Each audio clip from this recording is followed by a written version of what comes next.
సార్వత్రిక ఎన్నికల్లో ఆంధ్రప్రదేశ్లో కూటమి ప్రభంజనం సృష్టించినటువంటి నేపథ్యంలో మోదీ గారు చంద్రబాబు గారికి భారీ ఆఫర్ ఇవ్వబోతున్నట్లుగా ఆంధ్రప్రదేశ్కి అందులోనూ టీడీపీకి మాత్రమే 5 కేంద్ర మంత్రుల పదవులు ఇవ్వబోతున్నారు అనేటువంటి ప్రచారం ఇప్పుడు సోషల్ మీడియా వేదికగా చక్కర్లు కొడుతున్న నేపథ్యంలో ఈ అంశం మీద మనం విశ్లేషణ చేసుకునే ప్రయత్నం చేద్దాం. ప్రస్తుతం మనతో పాటు ఉన్నారు ప్రముఖ రాజకీయ విశ్లేషకులు, ప్రముఖ సీనియర్ జర్నలిస్ట్ దుర్గావడ్లమణి గారు. వారితో మాట్లాడదాం. దుర్గా, నమస్తే అండి. నమస్తే.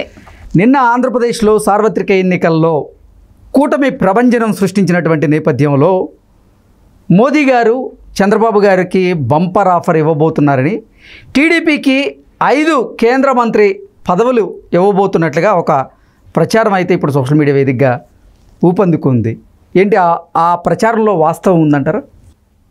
ఇప్పుడు మోదీ గారి విషయానికి వస్తే, మన బీజేపీ కేంద్రంలో బీజేపీ విషయానికి వస్తే, మనం చెప్పుకున్నట్టుగా 300 దాటదు అనుకున్నాం మనం. వాళ్ళకి 295 ఎంతో వచ్చింది. మనం 250 నుంచి 300 లోపు అన్నాం. 300 దాటకపోవచ్చు అనే చెప్పాం మనం. అందరూ 400, 350, 360 కూడా అన్నారు. సో ఇప్పుడు వాళ్ళకి ఏంటంటే, కూటమిలో ఎవరైతే భాగస్వాములు ఉన్నారో వాళ్ళని కాపాడుకోవాల్సిన బాధ్యత ఉంది. నిన్న మనం విన్నాం, హిందీ వాళ్ళు పిలిచారు, రాహుల్ గాంధీ వాళ్ళు మీకు ప్రత్యేక హోదా ఇస్తాము రండి అని చంద్రబాబుని పిలిచారని టాక్ వచ్చింది. సో ఇప్పుడు వాళ్ళు నితీష్ను కూడా కాపాడుకోవాలి, ఎవరు మోదీ గారు. ఇప్పుడు ఎవరు కదిలిపోయినా కూడా వాళ్ళు ఫామ్ చేయడానికి ఉండదు.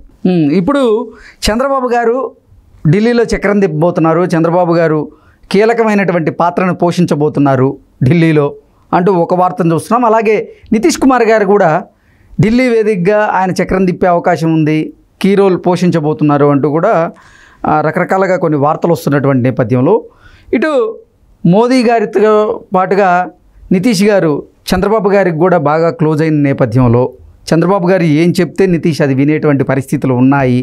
కాబట్టే మోదీ గారు చంద్రబాబు గారికి ఇక బంపర్ ఆఫర్ ఇవ్వక తప్పదు అనేటువంటి సంకేతాలు అయితే బలంగా వినపడుతున్నాయి అనేటువంటి వార్తలు బయటకు వస్తూ ఉన్నాయి. దీని మీద మీ విశ్లేషణ?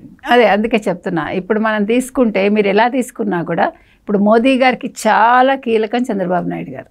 మనం ఆల్రెడీ ఈ ఎలక్షన్స్ అవ్వగానే మనం మాట్లాడుకున్నాం, ఈసారి చంద్రబాబు నాయుడు గారి పాత్ర చాలా కీలకం, ఆయన కన్వీనర్ కావచ్చు అని. కాకపోతే నిన్న ఆల్రెడీ మోదీ గారు వెంటనే ఫోన్ చేశారు, అమిత్ షా ఫోన్ చేశారు చంద్రబాబు నాయుడు గారికి. ఇవన్నీ జరిగాయి, మనకు తెలుసు ఎందుకు జరిగాయి. ఇప్పుడు వాళ్ళు పట్టుకోవాలి, వీళ్ళు చేయి జారిపోకుండా చూసుకోవాలి. ఒకటి. రెండోది, ఇప్పుడు చంద్రబాబు నాయుడు గారి దగ్గర ఎక్కువ ఎంపీ సీట్లు ఉన్నాయి.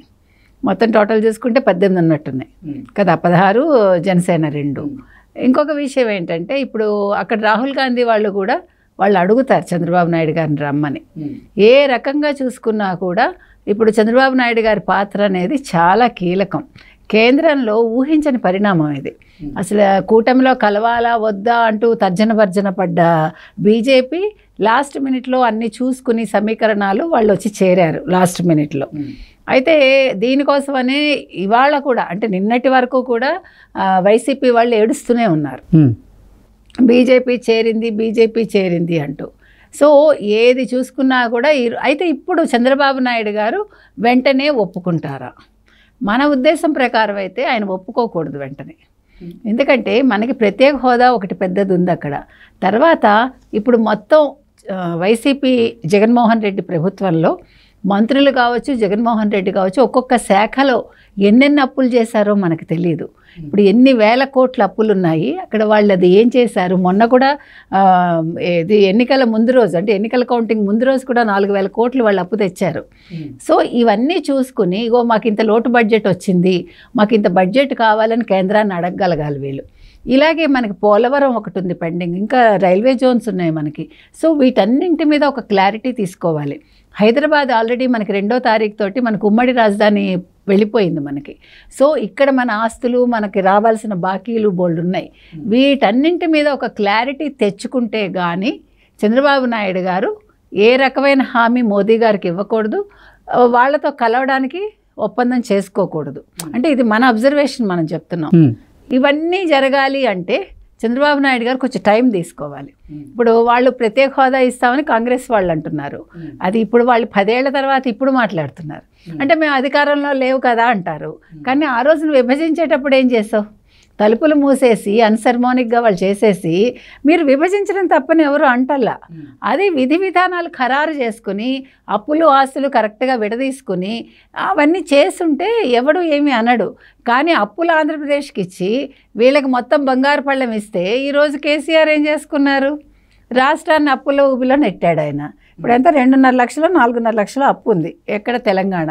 మన ఆంధ్రప్రదేశ్కి 12.5 లక్షలు చేశాడు పాపం గురువుని మించిన శిష్యుడు మన జగన్మోహన్ రెడ్డి. ఇవాళ బీఆర్ఎస్ ఇక్కడ వెళ్ళిపోయిందా? అక్కడ వైఎస్ఆర్సీపీ వెళ్ళిపోయిందా? సో ఇప్పుడు రాష్ట్ర ప్రజలు ఒక అభివృద్ధిని ఆకాంక్షించి ఒక పాజిటివ్ దృక్పథంతో ఈరోజు చంద్రబాబు నాయుడికి పట్టం కట్టారు. అది కూడా ఏ రకంగా కలలో కూడా ఊహించినంత మెజారిటీ ఇచ్చారు. అంటే ఈ మెజారిటీ చూసుకుని సంతోషపడ్డం కాదు మనం. తెలుగుదేశం వాళ్ళు ఈరోజు తెలుగుదేశం కావచ్చు, జనసేన కావచ్చు, వాళ్ళ నెత్తిన చాలా పెద్ద భారం పెట్టారు ప్రజలు. సో అది భుజస్కంధాల మీద మొయ్యడం అనేది అంత తేలిక కాదు. ఇప్పుడు వీళ్ళు అధికారం నెత్తికెక్కించుకోకుండా ప్రజల అవసరాలకు అనుగుణంగా పనిచేయాలి. ఇవాళ పవన్ కళ్యాణ్ కూడా అదే చెప్పారు కదా, చంద్రబాబు నాయుడు గారు అదే చెప్పారు. ఇప్పుడు మేము ప్రజల ఆకాంక్షల గురించి ఆలోచిస్తాం తప్ప ప్రతిపక్షం మీద మేము కక్ష తీర్చుకోవటానికి ఆలోచించము, అది మా ఉద్దేశం కాదు అన్నారు. అది మంచి పరిణామం. ఇంకొకటి, మనం ప్రతిపక్షం అసెంబ్లీలో ఉండాలి అని కోరుకున్నాం, కాకపోతే వాళ్ళ దురదృష్టం వాళ్ళకి 11 సీట్లే వచ్చాయి. ఈరోజు ప్రతిపక్ష హోదా జనసేనకు వచ్చింది. సో పవన్ కళ్యాణ్ ఇంతమంది ఇన్ని మాటలు అన్నా కూడా పవన్ కళ్యాణ్ నిలబడి తనేంటో ప్రూవ్ చేసుకున్నాడు. ఇంకొక గొప్ప విషయం మీరు విన్నారంటే, నిన్న జగన్మోహన్ రెడ్డి ఫస్ట్ టైం తెర ముందుకు వచ్చి అంటే ఏడుపు ఒకటే తక్కువ, ఆయన కళ్ళంటి నీళ్లు పెట్టేసుకుని ఉద్విగ్నంగా అవ్వాతాతలు ఎందుకు నాకు వేయలేదు, నేను ఇంటికే పంపించాను డబ్బులు అంటూ ఏడ్చాడు. ఇవన్నీ కాకుండా మొట్టమొదటిసారి చంద్రబాబు నాయుడు గారు పవన్ కళ్యాణ్ గారు అంటూ సంబోధించాడు ఆయన. అది అక్కడ ఆశ్చర్యకరమైన విషయం అన్నమాట. నిన్నటి వరకు ఈ చంద్రబాబు ఈ పవన్ కళ్యాణ్ అంటూ మాట్లాడారు వాళ్ళు. సో పవర్ దిగేసరికి ఒంట్లో పవర్ కూడా తగ్గుతుంది, అది చెప్పొచ్చే విషయం మనం. కాకపోతే ఇప్పుడు ఇంకొక విషయం ఏంటంటే, ఇప్పుడు ఈయనకి ఇంకేం ఇస్తారు, ఒకవేళ చంద్రబాబు నాయుడు గారికి ఇంకేం ఆఫర్లు ఇవ్వచ్చు. ఇప్పుడు 16 మంది ఎంపీలు ఈయన చేతుల్లో ఉన్నారు, 2 జనసేన ఎంపీలు ఉన్నారు, కనీసం 5 కేంద్ర మంత్రుల పోస్టులైనా ఇవ్వాలి అంటే ఎవరున్నారు మనకి? మనం చూసుకుంటే మనకి నెల్లూరు ఆయన ఎవరు, వేమిరెడ్డి ప్రభాకర్ రెడ్డి గారు, హిందూపూరు పార్థసారథి గారు, నరసరావుపేట ఆయన ఎవరు, లావు శ్రీకృష్ణదేవరాయ, తర్వాత శ్రీకాకుళం కింజారపు అచ్చెన్నాయుడు, తర్వాత అమలాపురం అతను ఎవరు, హరీష్ అయినా ఆయన బాలయోగి గారి కొడుకు, గంటి బాలయోగి గారి కొడుకు హరీష్ గారు. అంటే కుల సమీకరణాలు చూసుకోవాలి, అన్నీ చూసుకుంటే వీళ్ళు 5 కనిపిస్తున్నారు మనకి. అంటే వీళ్ళకి ఇస్తే బాగుంటుంది. మరి అది ఏం చేస్తారో మనకి తెలియదు. బీజేపీ ఎంపీలు వేరు, పురంధేశ్వర్ ఉన్నారు, వాళ్ళందరూ వాళ్ళ గురించి మనం మాట్లాడలేదు. కాకపోతే వీళ్ళు అన్ని రకాలుగా కూడా వీళ్ళకి కేంద్ర మంత్రి పదవులు ఇస్తే బాగుంటుంది. మరి ఏం చేస్తారో మనకి తెలియదండి. అది రేపొద్దున మోదీ గారు, చంద్రబాబు నాయుడు గారు, జనసేన పవన్ కళ్యాణ్ గారు వాళ్ళు కూర్చొని ఆలోచించుకోవాల్సిన విషయం. Okay, thank you so much అండి. Thank you.